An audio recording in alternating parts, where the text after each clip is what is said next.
Bonjour Jean-Paul Betbez. Bonjour. La BCE, peut-on avoir confiance? Aujourd'hui, c'est plus compliqué, mais aujourd'hui, c'est plus important que jamais. Aujourd'hui, c'est plus compliqué parce que normalement, on attend de la Banque Centrale Européenne qu'elle stabilise l'inflation autour de 2%. Ça n'est pas tout à fait le cas. C'est pas tout à fait le cas, puisqu'on est à 7,5%, et donc aujourd'hui, c'est plus compliqué de lui faire confiance, puisque l'on a effectivement un prix, des prix qui se mettent à décoller, et on se dit, mais que faites-vous, Banque Centrale Européenne? Elle pourrait mettre ses taux à 10, 15, 20%?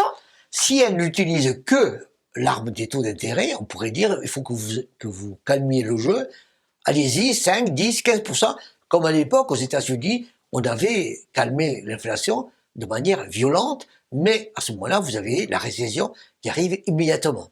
Et ceci d'autant plus qu'aujourd'hui, nous avons ces prix qui augmentent pour des raisons qui sont multiples et qui ne sont pas liées au salaire. C'est d'abord l'effet du Covid, c'est ensuite l'effet des tensions qu'il y a avec la Chine et du fait que les systèmes de production qui nous amenaient en Europe et aux États-Unis, d'ailleurs, des produits pas chers venant de Chine, ces systèmes de production sont en train de se défaire, en liaison pour une part à des problèmes politiques et aussi au Covid.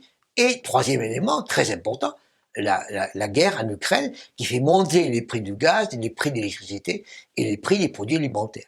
Donc aujourd'hui, on a une inflation qui est effectivement très élevée, mais elle n'est pas élevée de manière en quelque sorte traditionnelle et, souhaitons-le, durable. Que peut-on faire? Si on fait tout à l'heure, comme vous le disiez tout à l'heure, monter les taux d'intérêt, on est fou. Et donc il faut fondamentalement prendre du temps et expliquer. Expliquer, ça veut dire qu'il faut que les comportements se mettent à changer, en particulier que les comportements se mettent à changer dans les consommations, mais que les entreprises également se mettent à évoluer en ayant des stratégies qui soient plus, en quelque sorte, régionales, plus européennes et moins dépendantes des achats de pétrole, des achats de gaz et des achats de produits chinois. Donc on est parti, en quelque sorte, dans une régionalisation de la production au niveau européen, qui évidemment prendra du temps et sera extrêmement coûteuse. Voilà, je voulais vous dire, mais les prix seront plus élevés. In fine, oui. Donc avec les produits alimentaires plus élevés, il faudra créer une aide supplémentaire pour les personnes qui n'ont pas les moyens. Pour les produits alimentaires, oui, mais fondamentalement, le problème sera un problème industriel.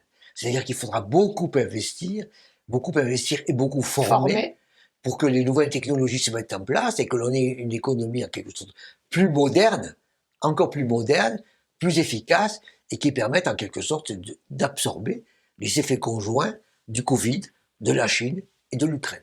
Joli programme. Long programme, c'est pour ça que l'on a besoin d'une Banque Centrale Européenne crédible et de revoir sans doute les règles budgétaires européennes. Merci Jean-Paul Betbez.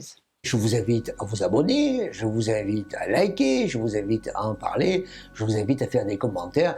Donc je vous invite, merci.